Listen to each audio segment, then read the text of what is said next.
Assalamualaikum warahmatullahi wabarakatuh. Perkenalkan, nama saya Eka Putri Lutfiani. Di sini saya akan mempresentasikan peradaban Islam masa Rasulullah dan Khulafaur Rasyidin untuk memenuhi tugas UTS mata kuliah peradaban Islam. Nabi Muhammad tidak seperti masyarakat lingkungannya. Beliau tidak pernah menyembah berhala maupun memakan hewan yang disembelih untuk berhala. Setelah turunnya wahyu yang pertama, Nabi Muhammad selalu menunggu kedatangan wahyu selanjutnya. Wahyu kedua Nabi Muhammad intinya memerintahkan Nabi Muhammad untuk mengajak kaumnya menyembah Allah semata dan tidak menyekutukannya. Mulai saat itulah Nabi memulai dakwahnya yang pertama di kalangan kaum sendiri, yaitu bangsa Quraisy. Wahyu adalah kalam atau pengetahuan dari Allah yang diturunkan kepada Nabi atau Rasul dengan perantara malaikat atau tidak. Prosesnya bisa melalui suara berupa firman atau melalui visi atau mimpi. Saat Nabi Muhammad berusia 40 tahun, di tengah perenungan spiritualnya di Gua Hiro, kebiasaan beliau selama 3 tahun berakhir yang bertepatan pada bulan Ramadan. Semakin berkembangnya agama Islam membuat pemuka-pemuka Quraisy tambah memutar otak untuk menghancurkan Nabi dan agama baru yang dibawanya. 3 bulan setelah Haji Wada, Nabi Muhammad mengalami sakit demam, sehingga Nabi tidak bisa keluar dari rumahnya untuk mengimami sholat. Pada hari Senin tanggal 12 Rabiul Awal, Nabi wafat di rumah Ummul Mukminin Aisyah. Selanjutnya yaitu Khulafaur Rasyidin. Khulafaur Rasyidin itu ada 4. Yang pertama, Abu Bakar. Nama asli Abu Bakar adalah Abdullah bin Abi Quhafah. Ibunya bernama Ummul Khair. Beliau dari kabilah Taim bin Murrah bin Ka'ab. Nasabnya bertemu dengan Nabi Adnan. Gelar As-Siddiq diperolehnya karena ia dengan segera membenarkan Nabi dalam berbagai peristiwa. Dalam memutuskan masalah, Abu Bakar selalu mengajak para sahabat untuk bermusyawarah. Langkah-langkah kebijakan Abu Bakar. Yang pertama yaitu menumpas nabi palsu. Yang kedua, memberantas kaum murtad. Dan yang ketiga, menghadapi kaum yang ingkar zakat. Dan yang keempat, mengumpulkan ayat Al-Quran. Dalam mengembangkan kekhilafahannya, Abu Bakar melakukan kebijaksanaan politiknya, yaitu mengirim pasukan di bawah pimpinan Usamah bin Zaid untuk memerangi kaum Romawi sebagai realisasi dari rencana Rasulullah. Ketika beliau masih hidup, timbulnya kemunafikan dan kemurtatan. Hal ini disebabkan adanya anggapan bahwa setelah Nabi Muhammad wafat, maka segala perjanjian Nabi menjadi terputus. Adapun kebijakan bidang pemerintahan yang dilakukan oleh beliau adalah pemerintahan berdasarkan musyawarah apabila terjadi suatu perkara. Yang kedua, amanat Baitul Mal. Dan yang ketiga, konsep pemerintahan politik. Sistem hukum dan hasanah keagamaan pada masa Abu Bakar. Sistem hukum dalam masyarakat ketika itu berlaku untuk setiap individu, baik kaya maupun miskin, laki-laki ataupun perempuan, kecil ataupun besar, karena keadilan itulah yang harus diwujudkan dalam masyarakat ideal. Wafatnya Khalifah Abu Bakar. Al-Waqidi dan Al-Hakim meriwayatkan dari Aisyah, ia berkata, awal sakit ayahku ialah pada saat beliau mandi hari Senin, tanggal 17 Jumadil Akhir. Kemudian ia merasa kedinginan seharian. Beliau terkena demam selama 15 hari, yang membuat beliau tidak bisa sholat jamaah. Ayahku meninggal pada malam Selasa tanggal 22 Jumadil akhir tahun ke-13 Hijriah dalam usia 63 tahun. Sebelum wafatnya, Abu Bakar mengumpulkan sahabat-sahabat Rasulullah atas anjuran Tulhah bin Ubaidillah dan beliau berkata, Sudilah mengemukakan pendapat kamu semua mengenai orang yang akan aku tunjuk untuk menggantikanku. Demi Allah, petunjukanku bukan tanpa memikirkannya. Sungguh-sungguh dan bukan pula aku menunjuk lingkungan keluargaku. Aku menunjuk penggantiku Umar bin Khattab. Sudilah menerimanya dan mematuhinya. Selanjutnya yaitu Khalifah Umar bin Khattab. Nama lengkapnya adalah Umar bin Khattab bin Nufail, keturunan Abdul Uzza dan Al-Quraisy. Dari suku Adi, salah satu suku terpandang mulia. Beliau dilahirkan di Mekah 4 tahun sebelum kelahiran Nabi. Beliau seorang berbudi luhur, fasih dan adil, serta pemberani. Beliau juga mendapat gelar Amirul Mukminin.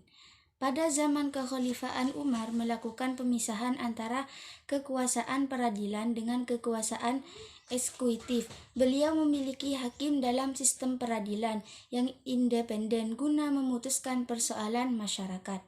Sistem peradilan ini terpisah dari kekuasaan eksekutif dan ia bertanggung jawab terhadap khalifah secara langsung. Perluasan wilayah Umar bin Khattab. Usaha memperluas wilayah Islam yang telah dilakukan oleh Abu Bakar dilanjutkan oleh Umar. Dengan hasil yang gemilang, wilayah pada masa Umar meliputi Irak, Persia, Syam, Mesir, dan Barkoh.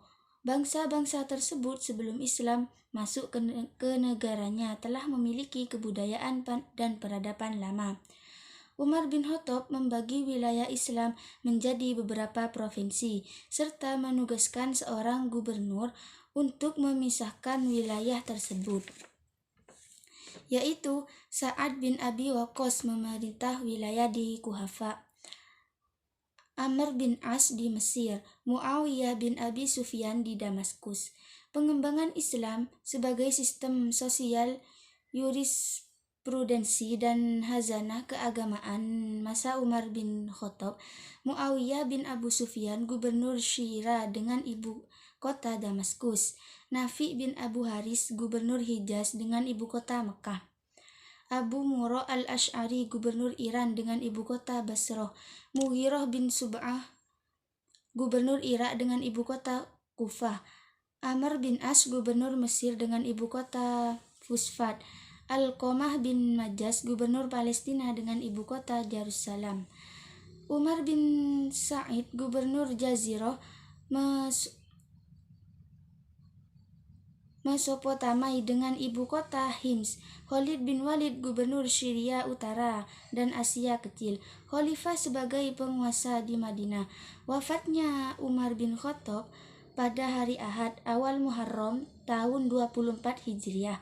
Penyebab wafatnya adalah luka yang diderita akibat percobaan pembunuhan yang dilakukan oleh bekas tawanan Persia bernama Virus pada tanggal 26 Zulhijjah tahun 23 Hijriah. Umar wafat pada usia 63 tahun. Memerintah sebagai khalifah selama 10 tahun 5 bulan dan 21 hari. Yang ketiga yaitu Utsman bin Affan. Nama lengkap beliau adalah Utsman bin Affan bin Abi al-As bin Umayyah bin Abdusyam bin Abdu Manaf bin Quraisy bin Kilab. Nasabnya dari keturunan Umayyah setelah satu pembesar Quraisy. Bapaknya bernama Affan, ibunya bernama Urwah binti Quraisy dari Bani Syam. Juga Utsman dilahirkan pada tahun ke-6 tahun Gajah. Usia beliau 5 tahun lebih muda dari Nabi. Beliau berasal dari setara sosial dan ekonomi yang tinggi. Yang pertama memeluk Islam. Beliau jujur, dermawan, rendah hati, lemah lembut dan sangat pemalu.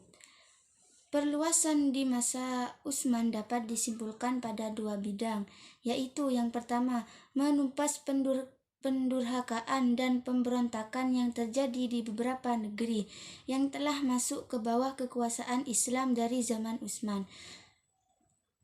Yang kedua, melanjutkan perluasan Islam ke daerah yang sampai di sana telah terhenti pada perluasan Islam di Umar.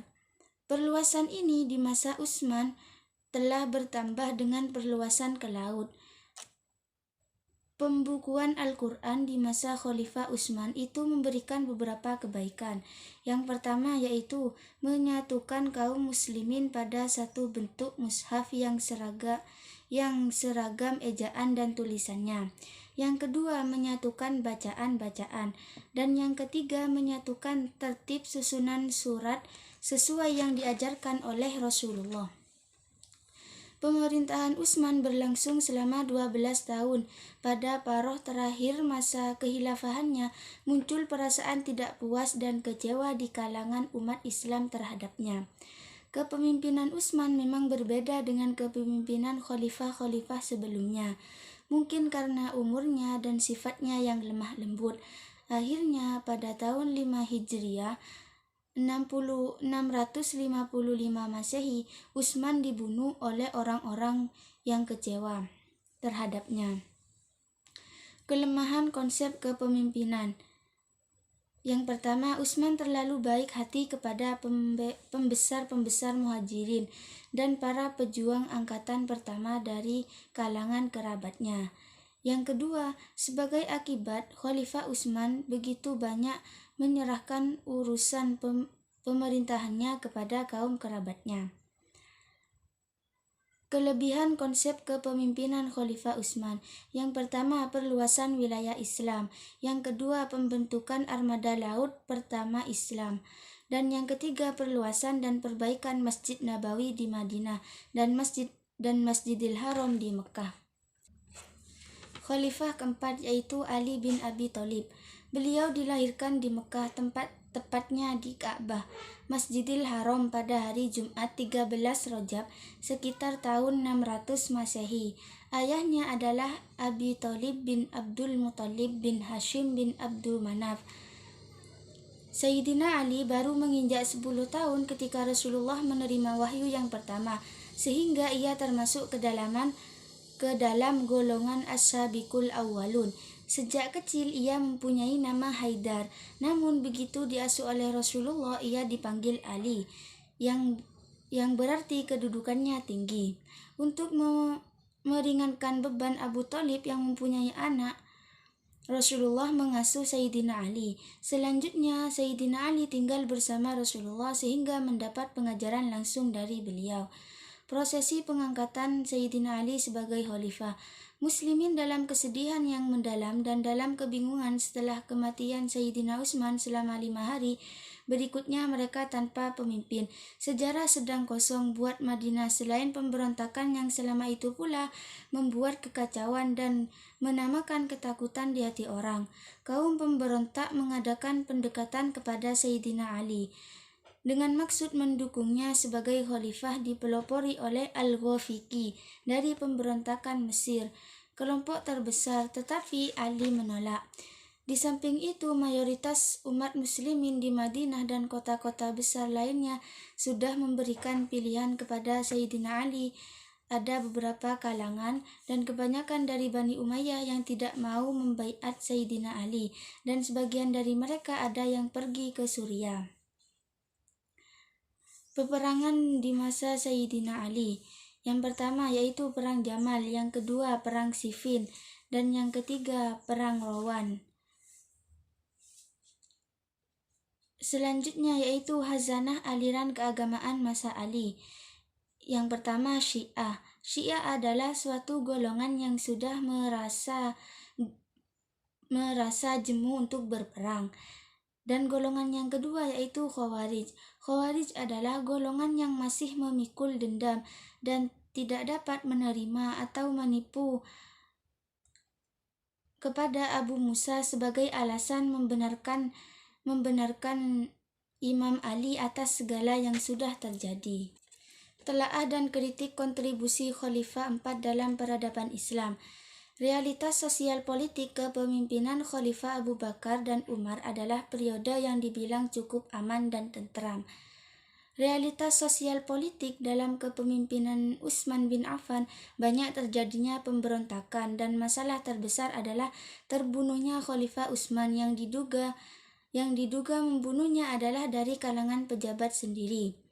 Realitas sosial politik kepemimpinan Ali bin Abi Thalib tidak adanya perluasan wilayah, karena saat kepemimpinan beliau dihadapkan pada persoalan dan konflik yang berkepanjangan.